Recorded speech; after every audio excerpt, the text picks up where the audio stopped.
Hi friends, welcome to Misha's cooking kitchen. இன்னைக்கு நம்ம கிச்சனில் ஒரு வித்தியாசமான ரெசிபி தான் செய்ய போகிறோம். அதான் பன்னீர் சீஸ் கோட்டாலா. வாங்க எப்படி செய்யறதுன்னு பார்க்கலாம். அதுக்கு நம்ம ஃப்ளேம் ஆன் பண்ணி ஒரு கடாயை வச்சுக்கலாம். இதில் இப்போ நம்ம 4 ஸ்பூன் எண்ணெய் ஊற்றிக்கலாம்.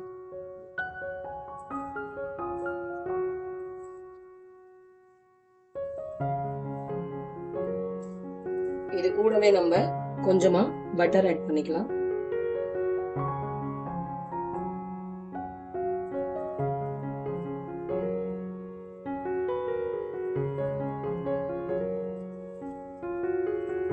இது கூடவே இப்போ நம்ம கொஞ்சமா ஜீரகம் போட்டுக்கலாம். 2 பச்சை மிளகாய் கட் பண்ணி வச்சிருக்கேன், அதையும் இதுல ஆட் பண்ணிக்கலாம்.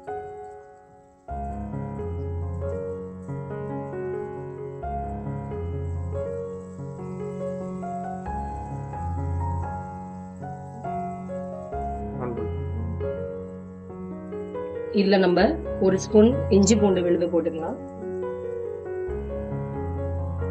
இது பச்சை வாசனை நல்லா போட்டோம்.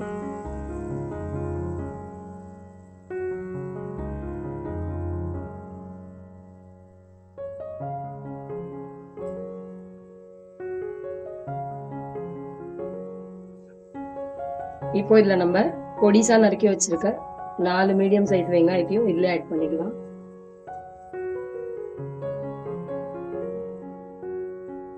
இது இப்போ ஒரு 3 to 4 நிமிஷம் நல்லா வணங்கட்டும். வெங்காயம் பாருங்க நல்லா வணங்கிட்டு இருக்கு. இது இப்படியே வணங்கிட்டு இருக்கட்டும். அது வரைக்கும் நம்ம பன்னீரை ஸ்ப்ரெட் பண்ணி எடுத்துக்கலாம்.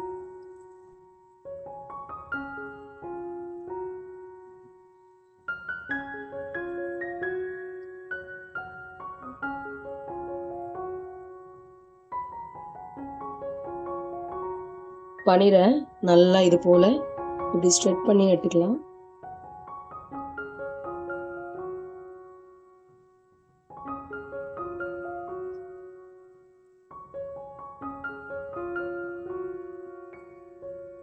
எப்படி சீஸ்க்கு நம்ம துருவுற மாதிரியே இப்படி துருவி இதை எடுத்து ஒரு ஓரமா வச்சுக்கலாம்.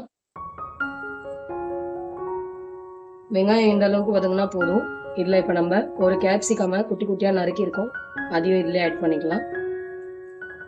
இது கூடவே நம்ம 2 தக்காளி வெட்டி வச்சிருக்கோம், அதையும் இதுல ஆட் பண்ணிக்கலாம். இப்போ இதை நல்லா வதக்கி எடுத்துக்கலாம்.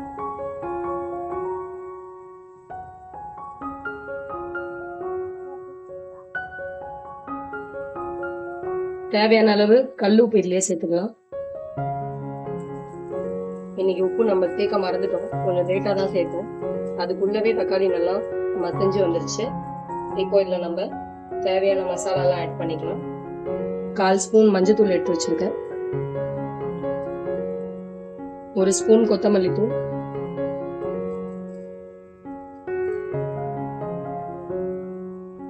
1 ஸ்பூன் மிளகாத்தூள்,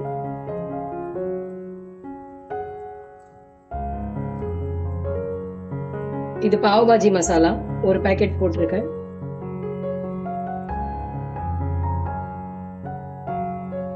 இது கூடவே நம்ம காஷ்மீரி ரெட் சில்லி எடுத்து வச்சிருக்கோம், அதையும் இதுலயும் சேர்த்துக்கலாம்.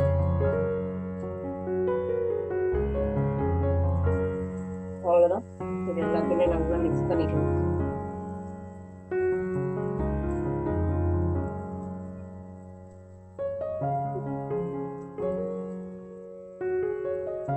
அது மசாலா கொஞ்சம் நல்லா வணங்கி வரட்டும். கொஞ்சமா நம்ம தண்ணி ஆட் பண்ணிக்கலாம்.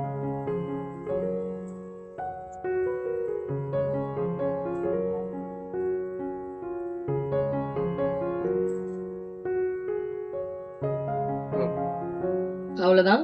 இப்ப பாருங்க நல்லா எண்ணெய் பிரிஞ்சு மசாலா எல்லாம் நல்லா வணங்கி வந்துருச்சு. இப்போ நம்ம எடுத்து வச்சிருக்க பன்னீரை இதுல ஆட் பண்ணிக்கலாம்.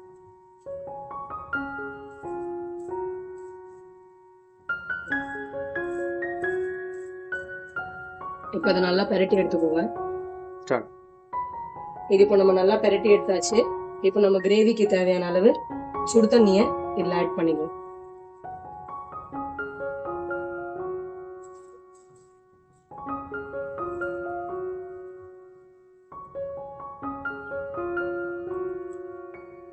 அவ்வளவுதான். இது இப்ப நல்லா கொதிச்சு வரட்டும்.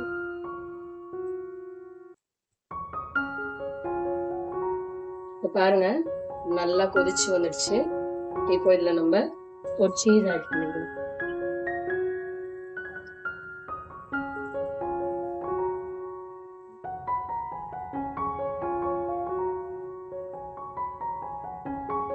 சீஸ் ஆட் பண்ணி கொத்தமல்லி தூவி இறக்கிட்டோம்னா சூப்பரான பன்னீர் சீஸ் கோட்டாலா ரெடி ஆயிடுச்சு.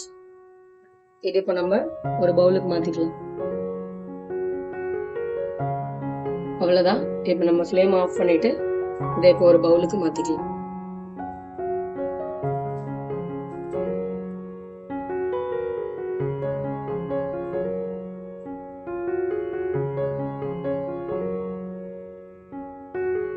இப்போ நம்ம இதுல ஒரு சீஸை ஸ்ப்ரெட் பண்ணி போட்டுருவோம்.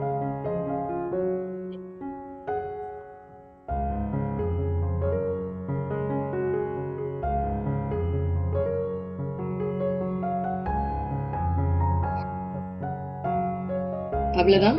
சூப்பரான நம்மளோட பன்னீர் சீஸ் கோட்டாலாம் ரெடி ஆயிடுச்சு. நீங்களும் உங்க வீட்டுல செஞ்சு ட்ரை பண்ணுங்க. இப்போ நம்ம ஒரு பேன் வச்சுக்கலாம்.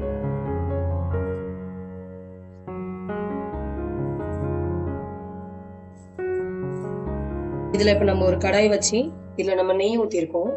இதுல கொஞ்சமா கஸ்தூரி மேத்தி, கொஞ்சமா பாவ் பாஜி மசாலா, கொஞ்சமா கொத்தமல்லி போட்டுக்கலாம்.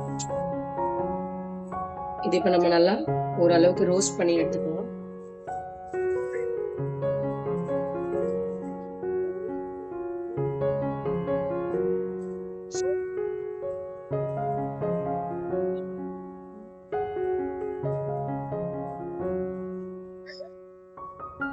அவ்வளவுதான். இந்த பாவை இப்ப நம்ம ஒரு பிளேட்டுக்கு மாத்திக்கலாம்.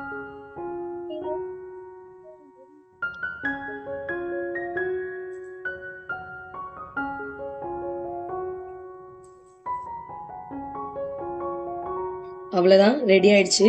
இதே போல நீங்களும் உங்க வீட்டுல கண்டிப்பா செஞ்சு ட்ரை பண்ணுங்க. சூப்பராவா இருக்கும். மறக்காம நம்ம மிஷாஸ் குக்கிங் கிச்சனை சப்ஸ்கிரைப் பண்ணிக்கோங்க. இந்த வீடியோ உங்களுக்கு பிடிச்சிருந்ததுன்னா உங்க ஃப்ரெண்ட்ஸ் அண்ட் ஃபேமிலி கூட ஷேர் பண்ணுங்க. இதே மாதிரி ஒரு சூப்பரான ரெசிபியோட உங்களை நான் நாளைக்கு சந்திக்கிறேன்.